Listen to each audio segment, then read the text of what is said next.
Good morning everybody. कैसे हैं आप लोग? चलिए, welcome to my YouTube channel Shama English point.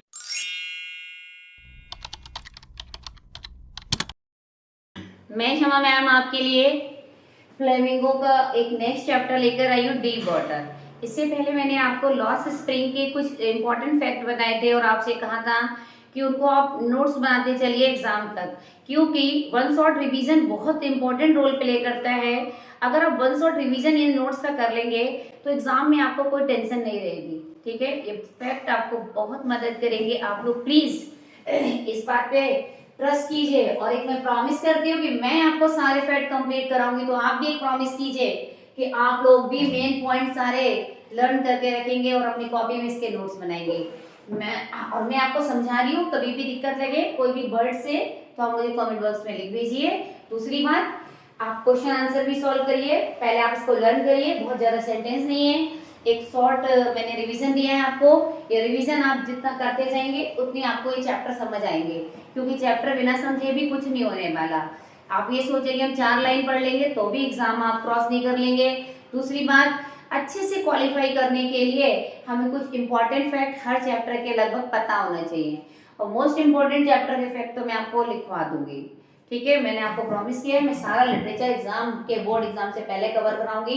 बस इसके लिए क्या करना है, आपको वीडियो को शुरू से लेके एंड तक देखना है, स्किप नहीं करना है। मेरे सारे नोट्स आपको मेरे इंस्टाग्राम के लिंक पे मिल जाएंगे, आप वहां से ले सकते हैं, आप नोट कर सकते हैं आराम से बैठकर। चलिए, let's study now deep water. आज हम पढ़ने जा रहे हैं डीप वाटर, जो कि हमारी फ्लेमिंगो का 3rd चैप्टर है। और इसे लिखा किसने है? इसे लिखा है विलियम डगलस ने।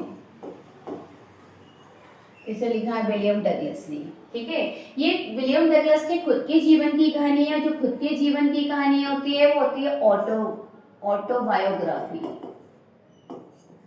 ठीक है, तो ये बहुत ही ऑटोबायोग्राफिकल फैक्ट इसमें बताए हैं। ये बताया जिंदगी की एक सच्चाई भी कि जब तक हम चीजों से डरते रहते हैं ना, तब तक हमें विजय हासिल नहीं होती है। जिस दिन हम उस डर पे कंट्रोल कर लेते हैं, ठीक है, तो हम जिंदगी को जीतना, हमें हर जंग आसान हो जाती है। डीप वाटर में विलियम डगलस ने यही बताया कि बचपन में जब वो 3 और 4 साल के थे, तो एक दिन उनको सी वेव्स ने उनके ऊपर, जो है कहना चाहिए, सी वेव्स उनके ऊपर आ गई थी और वो डर गए थे, क्योंकि पूरा पानी उनके ऊपर से चला गया था। वो इतना घबरा गए थे, बचपन से ही पानी का डर बैठ गया था।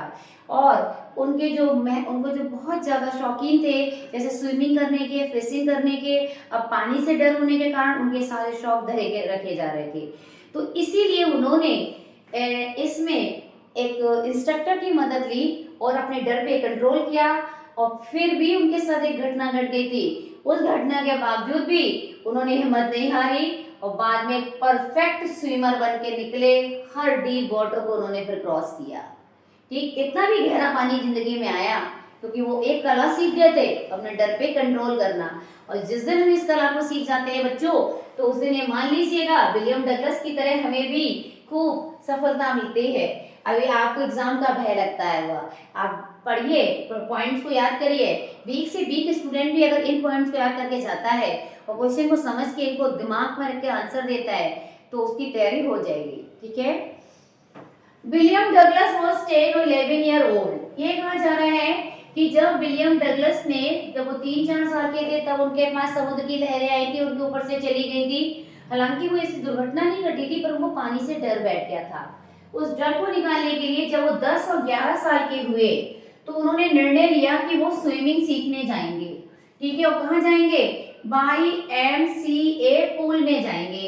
YMCA पूल है वहां अमेरिका में, वो वहीं जाएंगे, क्योंकि उन्होंने कहा ये पूल बहुत सुरक्षित है। किसके लिए? स्विमिंग के लिए। ठीक है, it was only 2-3 feet deep. ये कहा गया है कि ये पूल जो था हमारा 2-3 फीट ही गहरा था अपने सैलो पॉइंट पे। सैलो अपने जो निचला पॉइंट था और उतला पॉइंट, और डीप माने गहरे पॉइंट, मतलब अधिकतम इसकी गहराई 9 फीट थी और स्टार्टिंग से इसकी पॉइंट दिखाई गई है 2 और 3। The narrator had developed an aversion to going in water। जबकि नैरेटर के अंदर ये कह रहे हैं aversion माने उत्पन्न हो गया था या बैठ गया था, क्या? पानी में जाने का डर बैठ गया था जब वो 3 और 4 साल के ही थे, तब से ही वो डर रहे थे। He stood with his father, क्योंकि वो एक बार अपने पापा के साथ खड़े थे इन द सर्फ, समुद्र किनारे, तभी अचानक लहरें आई, स्वेप्ट ओवर हिम, पूरा उनको कवर कर गई। लहरें आई, वो छोटे से थे और पानी उनके ऊपर से चला गया। ही वॉज बरीड, उन्हें ऐसा लगा वो डूब गए हैं, बिल्कुल बरीड, डूब गए हैं पूरा पानी में। He developed a fear for the huge wave, अब उनके अंदर एक डर, डेवलप माने विकसित हो गया बड़ी बड़ी लहरों के प्रति। ही went to the YMCA pool, वे फिर भी जब वो 10 और 11 साल के हुए तो उन्होंने निर्णय लिया कि वो YMCA पूल से प्रैक्टिस शुरू करेंगे। और feared going into the pool, जब वो वहां गए तो उन्हें फिर डर बैठ गया था पूल में अकेले जाने से। ठीक है, वो अकेले जाने से फिर डर रहे थे और एक किनारे बैठ गए थे पैर लटकाकर, ये सोचने लगे पूल में जाऊं नहीं जाऊं, उन्हें यही डर था कि मैं डूब ना जाऊं, मेरे साथ कुछ मिस हैपनिंग ना हो जाए। तभी वहां पे एक बिग माने बुली शैतान सा एक लड़का आया जो हट्टा कट्टा सा था। टोस्ट माने अचानक उसके मन में क्या सूझी, उसने इस बच्चे को उठाया और डीप एंड माने गहरे वाले जो स्विमिंग पूल का सबसे गहरा वाला हिस्सा था वहां उठा के इसको छलांग लगा दी। ठीक है, और जो हमारा लेखक था विलियम डगलस, जो कि अभी 11-12 साल का था, पानी से तो ऑलरेडी डरता था, ऊपर से शैतान लड़के ने आकर उसको उठाया, उसको पहले टीज किया, उसको स्किनी बॉय भी बोला कि पतलू दुबलू भी बोला कि कहाँ तेरे पैर बहुत पतले भी हैं। अब उससे पहले कि विलियम कुछ कह पाता उसने उठाया उसको एकदम और ऐसे करके उसको थ्रू कर दिया स्विमिंग पूल की तरफ। He was frightened, लेखक जैसे ही पूल में गिरा एकदम भयभीत हो गया। फ्राइटेंड माने होता है बिल्कुल डर जाना, एकदम भयभीत हो जाना। ठीक है, फ्राइटेंड माने होता है भयभीत हो जाना, डर जाना। एंड फाउंड हिमसेल्फ, वो जब वो डूबते हुए नीचे पहुंचा तो एकदम पानी की बॉटम माने तली पर पहुंच गया था। He tried to cry, अब वो पानी की तली पे गया तो बहुत चिल्लाया, चीखा बेचारा बचाओ बचाओ करके, लेकिन कोई साउंड ऊपर नहीं आया। ठीक है, वो बेचारा बॉटम में पड़ा, एकदम डर गया। He grew panicky, एकदम डर की वजह से एकदम भयभीत हो गया। पैनिकी बहुत डर जाना। He was suffocating, उसका दम घुटने लगा, पानी के अंदर उसका दम घुटने लगा था। ठीक है, He had lost his breath, अचानक ऐसा लगा उसकी सांस बंद हो रही है। और went down endlessly, उसे लग रहा था कि एक अनंत सागर में वो जाता जा रहा है।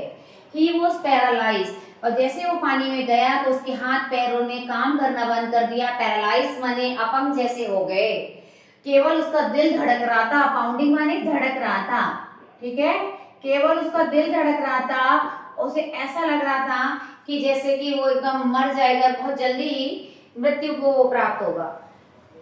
He jumped with all his force, उसने फिर भी मरने से पहले वो निर्णय लिया क्यों ना मैं अपनी पूरी ताकत लगा के एक लंबी उछाल मारूं और सीधे पानी के ऊपर आ जाऊंगा। ठीक है, लेकिन उसके हाथ जो थे बिल्कुल हिले भी नहीं, वो पानी को ऐसे करके इसको छलांग मार के ऊपर आना चाह रहा था, नहीं हो पाया। फिर बेचारा बहुत चिल्लाया कि मदद के लिए, क्योंकि इस समय स्विमिंग जरूरी नहीं थी, उसे अपनी जिंदगी बचाना जरूरी थी। बट नथिंग हैपेंड, लेकिन उसके रोने चिल्लाने का कोई प्रभाव नहीं पड़ा, क्योंकि वहां कोई नहीं था जहां तक उसकी आवाज पहुंच पाती। देन फिर बेचारे ने ऑल एफर्ट, बहुत प्रयास किए, पानी को हटाया, ऊपर आने का प्रयास भी किया, पर थोड़ा सा वो अगर ऊपर आ भी जाता था तो फिर अगले पल नीचे चला जाता था, क्योंकि उसको स्विमिंग बिल्कुल नहीं आती है अभी। ठीक है, इस प्रकार उसके सारे प्रयास पानी के अंदर अपने जीवन को बचाने के समाप्त हो गए थे। अब उसे पक्का लग गया था कि ही फेल्ट ड्राउसी, वो ड्राउसी हो रहा है, बेहोश हो रहा था। He was in state of forgetfulness, एकदम वो एक ऐसी अवस्था में पहुंच गया जहां जाके उसे लग रहा था वो सब कुछ भूल रहा था, उसको बेहोशी आ गई थी। When he came to sense, और बेहोश होके उसे लग गया कि मैं मरने वाला हूँ, लेकिन जब उसको सेंस माने होश आया तो he was lying on his stomach, तो उसने देखा कि वो लेटा हुआ है पेट के बल, beside the pool, पूल के पास ही। he was vomiting, वो उल्टी कर रहा था, पानी निकाल रहा था। For days a hunting fear gripped, और क्या हुआ फिर जब ये डर था वो घर भी लौट आया, लेकिन उसके अंदर से फिर पानी के प्रति इतना डर बैठ गया कि हंटिंग फियर ग्रिप्ड, एक बहुत भयानक डर ने उसको जकड़ लिया उसके हृदय को। अब तो he feared water, अब तो पानी से भी घबराने लगा, डर के भागने लगा। The fear stayed, और ये डर उसको इतना बैठ गया था इसका कि वो 1-2 साल नहीं कई सालों तक उसकी जिंदगी पानी से डरती रही, वो किसी गहरे तालाब, नदी, कुआं इसके पास नहीं जाता था। फिर अंत में उसने सोचा कि ऐसे नर्क की जिंदगी कब तक जी जाए, कि उसको स्विमिंग फिशिंग बहुत पसंद थी। ठीक है, तो उसने कहा कि चलो मैं किसी के दिशा निर्देश में, भाई हमें जब खुद नहीं आता तो हम किसी सीनियर का या किसी दक्ष व्यक्ति का सपोर्ट ले लें तो चीजें हमें आसान हो जाती हैं। ठीक है, क्योंकि किताबों से पढ़ना जैसे आप लोगों के लिए बहुत ज्यादा खुद में पढ़ने में दिक्कत आती है, लेकिन जब कोई इसको एक्सप्लेन कर देता है, समझा देता है, तो वो चीज आपको थोड़ा इजी हो जाती है। पढ़ना आपको ही होती है, बस किसी की हेल्प से चीजें आसान हो जाती हैं और हम इजीली उन पे काबू कर लेते हैं। इसी प्रकार उसने भी, लेखक को भी एक इंस्ट्रक्टर मिल गया जो उसको सिखाने के लिए उसने अपना एक कहने टीचर अपॉइंट कर लिया अपने लिए, और decided to learn to swim. अब निर्णय लिया कि अब इनके दिशा निर्देश में मुझसे गलती भी नहीं होगी, कोई खतरा भी नहीं होगा, क्योंकि मैं किसी के अंडर आके जब अपनी सही से लर्निंग करूंगा सब कुछ तैयार हो जाएगा। द इंस्ट्रक्टर, और जो भी इंस्ट्रक्टर प्रशिक्षक आया उसने एक रोप माने रस्सी को अटैच माने उसको जोड़ दिया। नैरेटर जो बेल्ट पहने थे उसमें अपनी रस्सी फंसा दी थी। The rope went through the पुली, और ये रस्सी उसने पुली से होते हुए जा रही थी। He held on the end of the rope, और वो रस्सी का एक सिरा खुद पकड़ा हुआ था। ठीक है, और रस्सी के सिरे के माध्यम से वो लेकर आगे बैक फोर्थ एंड जा सकता था, अप एंड डाउन ऊपर नीचे जा सकता था पूल में। द इंस्ट्रक्टर टॉट हिम, प्रशिक्षक ने उसे बहुत अच्छे से समझाया कि कैसे फेस माने सामना करना चाहिए अंडर वाटर, जब हम पानी के अंदर होते हैं, और कैसे हम पानी को एक्सहेल करते हैं, इनहेल करते हैं, बाहर छोड़ते हैं और अंदर निकालते हैं पानी को कैसे। He also taught him, उसने लेखक को ये भी समझाया कैसे अपनी नाक ऊपर उठा के हमें इनहेल करना चाहिए। फाइनली अंत में he became a complete swimmer।